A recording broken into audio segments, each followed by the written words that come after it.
October 4th, 1957 at 7:28 p.m. our time and 10:29 p.m. Russian time, Sputnik was launched by the Soviet Union. The International Council of Scientific Unions was established, and they adopted a resolution calling for this artificial satellite to be launched. Sputnik is the first man-made artificial Earth satellite and is a 58-centimeter diameter polished metal sphere and has 4 external radio antennae in order to broadcast the radio pulse.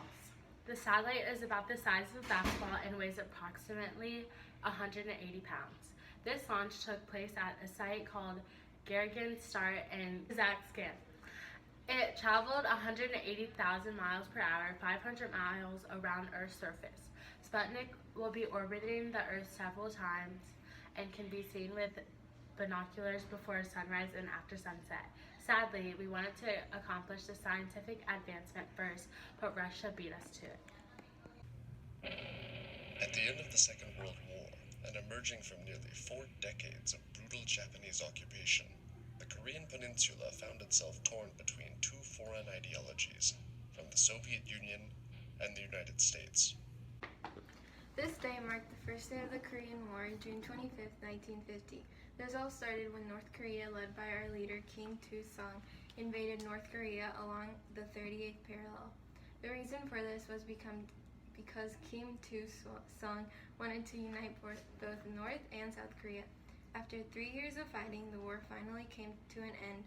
July 27, 1953, around 5 million soldiers and civilians lost their lives, and thankfully I was one of the only people to survive and am now able to tell my story. This war was the first military action of the Cold War.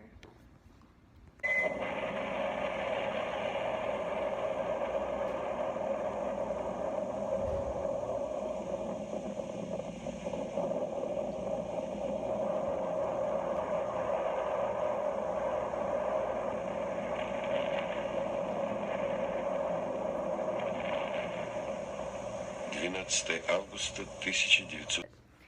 Today, the hydrogen bomb was invented. Edward Teller and a group of scientists supported this development. The Savannah River in South Carolina became the site for the nation's hydrogen bomb production facility. The Cold War was beginning to escalate, and President Harry S. Truman announced work on the hydrogen bomb was going to continue. Inside the bomb are materials such as deuterium and tritium hydrogen isotopes, and are fused into helium and releases energy. Scientists weren't sure if this experiment was going to work, but on November 1st, 1952, the United States dropped the 10.4 megaton hydrogen bomb in the Pacific on the Ewok Atoll in the Marshall Islands. This was the first success of Edward Teller and we'll have to cut that. Stanislaw Urim, and named this test code Mike. Stanislaw Urim was a mathematician that helped participate in America's Manhattan Project. Witnesses were amazed by the bomb because it reached 100 miles wide and 25 miles high. It destroyed life on other islands, and it's amazing how powerful this bomb is.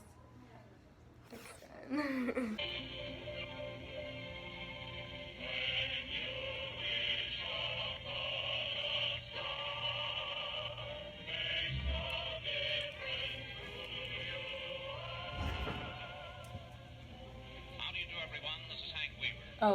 Yesterday on July 17th, many families gathered around the televisions to see the opening of Disneyland after 2 decades of planning. The opening was strictly invitation only, but 154,000 people passed through with counterfeit tickets. The Mickey Mouse creator Walt Disney transformed a 160-acre orange grove in California into a $17 million theme park. The hour-and-a-half live broadcast of the opening was one for the books. Unfortunately, the broadcast was also a fantasy and not reality. Some of Disneyland's parks attractions were not ready to operate. The flying elephant rides, the rocket to the moon, and Peter Pan and Dumbo were all closed. The temperatures reached 100 degrees and the fresh asphalt started to melt, which then became a sticky tar. I am sure these issues will not stop others from visiting, and it certainly won't stop me.